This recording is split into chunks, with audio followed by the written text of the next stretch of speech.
बहुत ज्यादा हिंदू रहते, 13,000 हिंदू से 2 लाख प्लस हो गए ना, 2,13,000 अपने खुशी से हिंदू धर्म को अपना रहे हैं और ये सो हेलो गाइस, कैसे हैं आप लोग। उम्मीद है आप लोग सही सलामत होंगे। आपका स्वागत है वर्ल्ड रिएक्शन इंडिया के एक और नए मिक्स सेक्शन वीडियो में। तो जैसे कि आप लोग जानते होंगे, हमारा हिंदू धर्म पूरे दुनिया का सबसे पुराना धर्म है और जो लोग इस धर्म को अच्छे से जान लेते हैं वो इस धर्म के पुजारी बन जाते हैं। और ऐसा ही कुछ पूरे वर्ल्ड में हो रहा है इस समय। जी हाँ गाइस, पूरे वर्ल्ड में। उदाहरण के लिए अफ्रीका में ऐसे बहुत से देश है जहाँ पर हिंदुओं की जनसंख्या बहुत ही ज्यादा बढ़ी है 10 सालों में। और क्या आपको पता है कि अफ्रीका में ऐसा भी एक देश है जहाँ पे लोग काउस को प्रोटेक्ट करने के लिए AK-47 भी चलाने के लिए तैयार हो जाते हैं। हाँ गाइस, ऐसे ही बहुत सारी शॉकिंग चीजें हैं अफ्रीका के बारे में, हिंदुइज्म से रिलेटेड, जो आपको जाननी चाहिए और इस वीडियो में आपको पता चलेगा भी। तो उम्मीद है आप इस वीडियो को एंजॉय करेंगे। तो बिना किसी तरीके चलिए आज की वीडियो शुरू करते हैं। शुरू करने से पहले गाइस, अगर आप इस चैनल पर नए हैं तो प्लीज इस चैनल को सब्सक्राइब कर लीजिए। आपकी सपोर्ट की जरूरत है इस चैनल को। और ऑल ओरिजिनल वीडियोस के चैनल लिंक आपको डिस्क्रिप्शन में मिल जाएंगे, आप चाहे तो चेकआउट कर सकते हैं। मैं आपसे मिलता हूँ वीडियो के लास्ट में। केन्या में रथ यात्रा,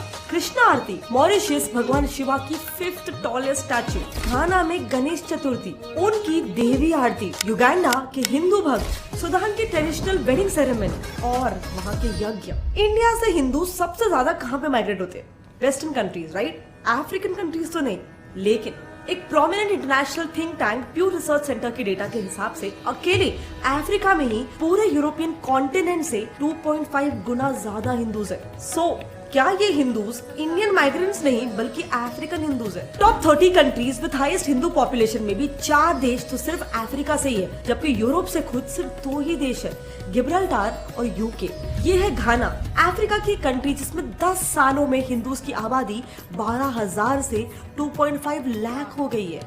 क्या अब ज्यादा से ज्यादा अफ्रीकन हिंदूज बनते जा रहे हैं? Well actually it's not all that surprising, क्योंकि अफ्रीका के कई सारे कल्चरल प्रैक्टिसेस हिंदुइज्म से एक्चुअली काफी मिलते हैं। मुंदरी नाम की एक मेजर अफ्रीकन ट्राइब ऐसी है जो काउज, गाय को प्रोटेक्ट करने के लिए लिटरली AK-47 भी चलाने को तैयार है। फैक्चुअली भी देखे तो कुछ अफ्रीकन ट्राइब्स काउज को गॉड विद वेट नोज कहते हैं और उन्हें देवलोक यानी कि गॉड्स रेल्म और भूलोक यानी कि अर्थ के बीच का एक स्पिरिचुअल कनेक्शन मानते हैं। प्लस काउ यूरिन, इन कल्चर्स में भी काउ यूरिन के एंटीसेप्टिक प्रॉपर्टीज को काफी स्ट्रॉन्गली बिलीव किया जाता है।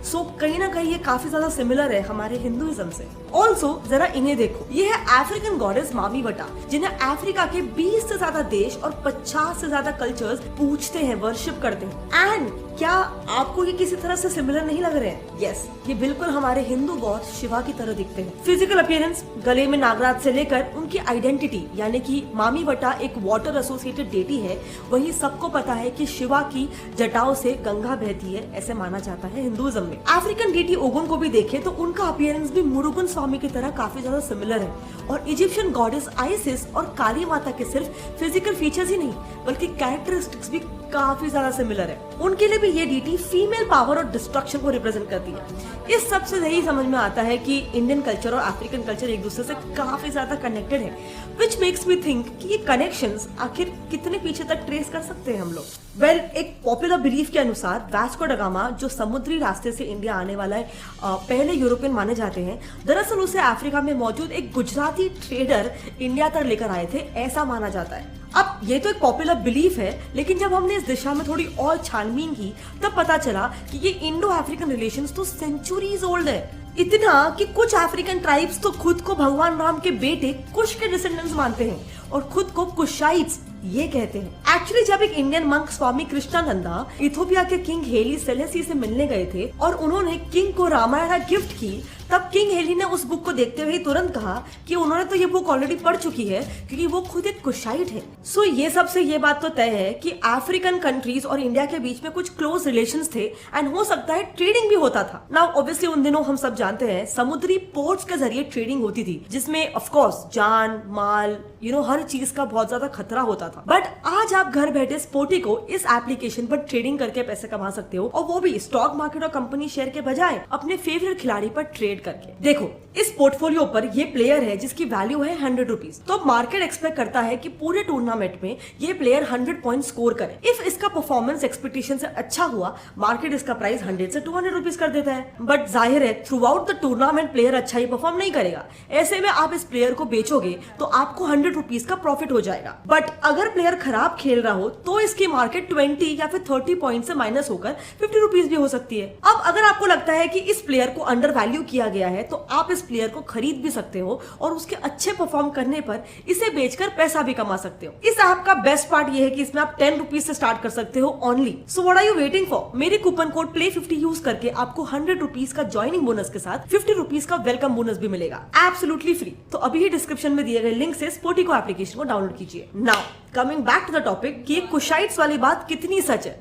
तो इथोपिया में आज जब हम वहां के लोकल स्कूल्स में कुश नाम के कैरेक्टर के फादर के रेफरेंसेस पढ़ते हैं तब उनमें राम की जगह हैम लिखा हुआ है। और स्वामी कृष्णानंदा के अनुसार वेस्टर्न सिविलाइजेशंस राम को काफी टाइम तक राम RHAM बोला करते थे, जो बाद में चलकर R हट के हैम बन गया। ऑल्सो हमारे खुद के कई हिंदू रिलीजियस बुक्स में ऐसा मेंशन है कि भगवान राम के दोनों बेटे लव और कुश को आधी आधी दुनिया दी गई थी, जिसमें से अफ्रीकन कॉन्टिनेंट पूरा स्पेसिफिकली कुश के हिस्से में आया था। इन बुक्स में अफ्रीका के टॉल टॉल ग्रासेस के कारण उसे कुश द्वीप कहा गया है, क्योंकि ग्रास को संस्कृत में कुश कहते हैं। एंड रिजल्टिंगली इस कुश द्वीप में बसने वाले लोगों को कुशाइट्स कहा गया है। बट चलो, अगर आप ये सोच रहे हो कि अब तक हमने जितने भी कनेक्शन डिस्कस किए वो तो माइथोलॉजी है, तो अब चलो हिस्ट्री की भी बात करते हैं। आज से 2500 साल पहले प्रेजेंट डे तांजानिया के एंशिएंट पोर्ट राप्टा में इंडियन पॉटरी और ग्लास आर्टिफैक्ट्स मिले हैं। और केरला के एंशिएंट पोर्ट मुजिरिस में अफ्रीकन ओरिजिन के आइवरी, गोल्ड और अफ्रीकन वुड से बने आर्टिफैक्ट्स भी मिले हैं। 1st सेंचुरी AD के ग्रीक मैन्युस्क्रिप्ट्स में भी इंडिया और ईस्ट अफ्रीका के रिलेशंस का क्लियर मेंशन है। And Indian ancient text Kamasutra में भी अफ्रीकन इबोनी, स्पाइसेस और ऑस्ट्रिच फेदर्स का मेंशन किया गया है। इसके बाद आते हैं मॉडर्न टाइम्स पर। मॉडर्न टाइम्स में अफ्रीका में हिंदुइज्म का एक बूम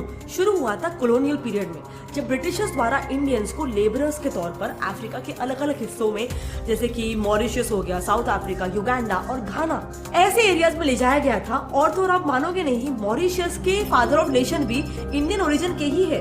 ऐसा इसीलिए क्योंकि मॉरिशस वो पहला अफ्रीकन देश था जिसमें 1834 से 1920 के बीच करीब 5 लाख इंडियन लेबरर्स पहुंच गए थे, जिनमें से फिर 2/3 वहीं परमानेंटली सेटल भी हो गए थे। इन सेटलर्स का वहां पर आज इन्फ्लुएंस इतना बड़ा है कि पिछले कुछ दशकों से वहां के प्रेसिडेंट्स और PMs भी हिंदू कम्युनिटी से ही बन रहे हैं। देन दूसरा देश है युगांडा, जिसमें अगेन मॉरिशस की तरह लेकिन उससे हल्का सा कम, करीब 40,000 इंडियंस को एज लेबरर्स ले जाया गया था। लेटर जैसे ही कॉलोनियलिज्म खत्म हुआ, अगेन काफी इंडियंस वहीं रुक गए और इस सेटल इंडियन कम्युनिटी का इवेंचुअली वहां डोमिनेंस इतना बढ़ गया कि युगांडा की 90% इकोनॉमी चलने वाली इस कम्युनिटी को डिक्टेटर इदी अमीन ने जब अपने देश से एक्सपेल कर दिया था। ये बहुत ही इनफेमस इवेंट है। तो देखते ही देखते युगांडा की पूरी इकोनॉमी ही कोलैप्स हो गई थी, जिसे बचाने के लिए, जिससे ओवरकम करने के लिए अभी 1992 में ही युगांडन गवर्नमेंट को मजबूरन उन्हें वापस बुलाना पड़ा। जितने गए थे ऑफकोर्स वो वापस नहीं आए, पर उसके बावजूद भी आज युगांडा में 30,000 इंडियंस हिंदूज रहते हैं और उनकी फैक्ट्रीज एंड अन्य वेंचर्स की वजह से युगांडा का 65% डोमेस्टिक रेवेन्यू अकेले इस इंडियन कम्युनिटी से ही आता है। तीसरी कंट्री है साउथ अफ्रीका, जिसकी नेटल प्रोविंस में ही 1860 से लेकर 1866 के बीच सिर्फ 6 सालों में करीब 6,000 इंडियन लेबरर्स बसाए गए थे। बट फिर 19th सेंचुरी में उसका एक दूसरा शहर डरबन इंडस्ट्रियलाइजेशन का सेंटर बन गया और इसीलिए वो इंडियंस नेटल से डरबन शिफ्ट हो गए। देन चौथी और सबसे मेजर कंट्री घाना। यहाँ तो लिटरली वहाँ रहने वाले अफ्रीकन हिंदूज का नंबर इमिग्रेटेड इंडियन हिंदूज से भी ज्यादा है। इनके बनने की शुरुआत हुई थी वर्ल्ड वॉर 2 के दौरान, जब ब्रिटिशर्स की तरफ से लड़ रहे इंडियन सोल्जर्स वॉर के बाद वहाँ पर जाकर परमानेंटली सेटल हो गए थे। वहाँ सेटल होते वक्त ये सोल्जर्स ऑफकोर्स अपने रिलीजन को भी वहाँ पर साथ लेके चले गए। बट फिर हुआ ये कि क्योंकि वहाँ पे लोगों को फोर्सफुली हिंदुइज्म में कन्वर्ट करने की कोशिश नहीं की गई, अपने आप धीरे धीरे वहाँ के लोकल्स भी हिंदुइज्म से काफी अट्रैक्ट और इन्फ्लुएंस होने लग गए थे। एंड यही वजह है कि इस देश में हमें हमारे सबसे इंपॉर्टेंट क्वेश्चन का जवाब भी मिलेगा कि अफ्रीकन्स को आकर हिंदुइज्म अपनाकर क्या मिल रहा है, क्योंकि मिशनरीज की तरह कन्वर्ट होने के लिए अफ्रीकन्स को पैसे बांटने का पर्सनली हमें कोई प्रूफ नहीं मिला। एंड इसलिए जब हमने हल्का सा और रिसर्च किया, we got this information African Hindu monasteries. ये 1975 में बना घाना का पहला हिंदू टेम्पल या फिर मोनास्ट्री है, जिसे स्वामी घनानंद सरस्वती जी ने बनाया था। स्वामी घनानंद जी के पेरेंट्स ओरिजिनली क्रिश्चियंस थे, पर जब स्पिरिचुअलिटी से जुड़े अपने कुछ सवालों को लेकर वो इंडिया आए तो ऋषिकेश के स्वामी कृष्णानंदा से इंस्पिरेशनल और शिक्षा लेकर वो खुद एक हिंदू स्पिरिचुअल लीडर में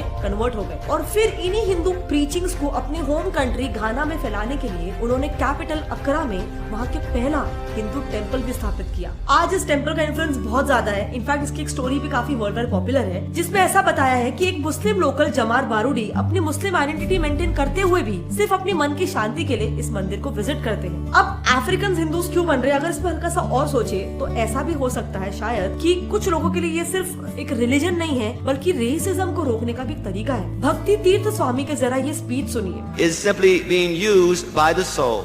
If we develop that genuine understanding, then there is no difficulty in you having a white coat or he having a red coat or me having a black coat. These distinctions no longer become such a dominant factor in one's life. Clearly वो भगवत गीता की मदद से ज्यादा socially accepted feel करते हैं और इसीलिए वो इसी की मदद से रेसिज्म को खत्म भी करना चाहते हैं। ऑल्सो अगर ओवरऑल देखा जाए तो एक और एक पर्सपेक्टिव है, हर एक इंडियन फॉरेन कंट्री में इंडिया का गुडविल एम्बेसडर होता है। एंड लकीली अगर हम लोग मॉडर्न हिस्ट्री की ही बात करें तो पिछले 250 इयर्स से इंडियंस दूसरे कंट्रीज में बसते आए हैं एंड ओवर द पीरियड वो उन देशों की मोस्ट सक्सेसफुल एंटरप्रेन्योर्स भी बने। सो क्या ऐसा नहीं पॉसिबल है कि जैसे वेस्टर्न कंट्रीज को सक्सेसफुल मानकर हम इंडियंस उनकी हर एक चीज को रेप्लिकेट करने की कोशिश करते हैं? क्या वैसा ही कुछ इफेक्ट अफ्रीका के सक्सेसफुल इंडियन डायस्पोरा का वहाँ के इंडिजिनस पॉपुलेशन पे नहीं हो रहा हो सकता? ये भी तो one of the major reasons हो सकता है कि अफ्रीकन हिंदुइज्म को अपना रहे हैं। अब ऑनेस्टली ये प्योरली एक थॉट है, लेकिन मैं जानना चाहती हूँ कि इस पर आपका क्या कहना है। आपके जो भी ओपिनियन है कमेंट सेक्शन में प्लीज शेयर कर लेना। एंड जब हम लोग इंडियंस इन अफ्रीका की बात कर ही रहे हैं तो क्या आपने कभी सोचा है अफ्रीकन जो इंडिया में रहते हैं, मेजरली मुंबई और दिल्ली के कुछ पॉकेट्स में रहते हैं, ये एक्चुअली बहुत कम लोग जानते हैं कि वो लोग एग्जैक्टली करते क्या है। जो है ना वो तादाद बढ़ रही है तो जरूर उसके पीछे जो है ना वो ये कोई ना कोई वजह तो जरूर नहीं। उनके आप एक हिस्ट्री पर जाए ना तो हिस्ट्री उन्होंने अब जो एक मतलब के एक देखी है या पढ़ी है पुरानी हिस्ट्री से तो एक, लेकिन अफ्रीकन एक मतलब के काफी एक हमने तो पहले भाई एक अफ्रीकन का एक रिलीजन ही नहीं, वो मतलब कि किसी चीज को मानते नहीं थे, लेकिन अभी काफी खुशी की बात यह है कि अगर एक मतलब के वो आ रहे हैं इस रास्ते पर, या एक रिलीजन ऐसा है कि आप मतलब के अपने है और वहाँ पे सिख बरादरी और कैप टाउन जो है वो सारे इंडियन है वहाँ पे, और आप लोगों से मेरे ख्याल में ज़्यादा जानते होंगे मुझसे, लेकिन यह है कि वो कैप टाउन जो बोला जाता है वो पूरी टाउन जो है वो वहाँ पे इंडियन बसते हैं। तो मीन्स के एक रिलीजन का इम्पैक्ट पड़ना हो सकता है, मे बी उनके साथ वो सर्वाइव कर रहे हैं उस थ्रू हुआ है, या फिर उन्होंने मंदिर की एक हिस्ट्री निकाली है कि वो उनका रिलीजन और इनका रिलीजन जो है वो सेम टू सेम सिमिलर चीज़ें थी और उनका कंपैरिजन किया उन्होंने, उसके बाद ये डिटेल निकाली है।